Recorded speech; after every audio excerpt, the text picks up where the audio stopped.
A woman whose head was cut off and displayed on London Bridge, and her body was dismembered and distributed throughout the city. This is her story. Elizabeth Barton was born around the year 1506 in the county of Kent, southeast of England.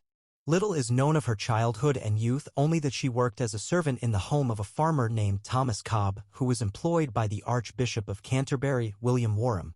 It was there that she began to have her first mystical experiences when she was about 19 years old. According to what is said about her, Elizabeth suffered a serious illness that left her on the brink of death and during which she would go into a trance and utter strange words. Some believed that she was possessed by the devil, but others thought that she was a chosen one of God who revealed secrets and future events to him. Among those who believed in her was the parish priest of her town, Richard Masters, who took her to Archbishop Warham for examination. Warham appointed a commission of experts to investigate Elizabeth's case, and among them was the Benedictine monk Edward Bocking, who became his spiritual director. The commission concluded that Elizabeth's visions and prophecies were authentic and consistent with Catholic doctrine and that she led a pious and virtuous life. Thus, Warham arranged for Elizabeth to be admitted to the convent of St. Sepulchre in Canterbury under the tutelage of Bocking. Elizabeth's fame spread throughout the country, and thousands of people came to see her and hear her messages. Among them were nobles, clerics, and even King Henry VIII himself, who visited her in 1528. Elizabeth told him about her visions and asked him to remain faithful to the Catholic Church, to pray to the Virgin Mary, and to do pilgrimages. She also warned him of the serious consequences she would face if he divorced her first wife, Catherine of Aragon, and married Anne Boleyn, with whom he had a secret relationship. Elizabeth told her that if she did so, she would die in less than a month and that she would lose her kingdom and her soul. Henry VIII, who at that time had not yet broken with Rome, listened respectfully to Elizabeth and promised her that he would follow her advice.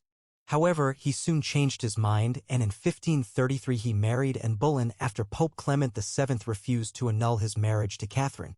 Henry proclaimed himself supreme head of the Church of England and ordered all subjects to swear allegiance to him under penalty of death.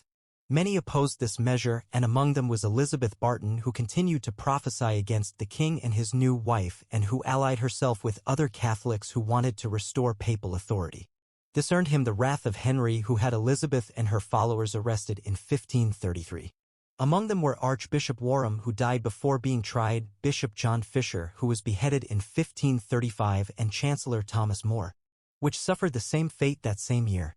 Elizabeth was interrogated by Archbishop Thomas Cranmer, Warham's successor and the main architect of the Anglican Reformation.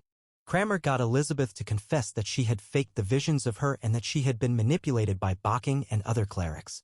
However, it is unclear whether this confession was sincere or whether it was the result of fear and confusion. Elizabeth's case was brought to Parliament, which convicted her of treason along with her accomplice. On April 20, 1534, Elizabeth was executed at Tyburn, a place famous for public executions of her. Before she died, Elizabeth recanted her confession and stated that her visions were true and that the king was committing a grave sin. Her head was cut off and displayed on London Bridge, and her body was dismembered and distributed around the city. Thus ends the story of Elizabeth Barton, the nun of Kent, a woman who challenged the most absolute power of her time and who paid with her life for her fidelity to her beliefs. What do you think? Do you think Elizabeth was a saint or an impostor? Do you think King Henry VIII was right to divorce Catherine of Aragon and marry Anne Boleyn? Would you like to know more about this fascinating time in English history? Leave me your comments below and share this video with your friends. And remember, if you liked it, give it a like, subscribe to my channel, and activate the bell so you don't miss any content. Until next time, and thanks for watching.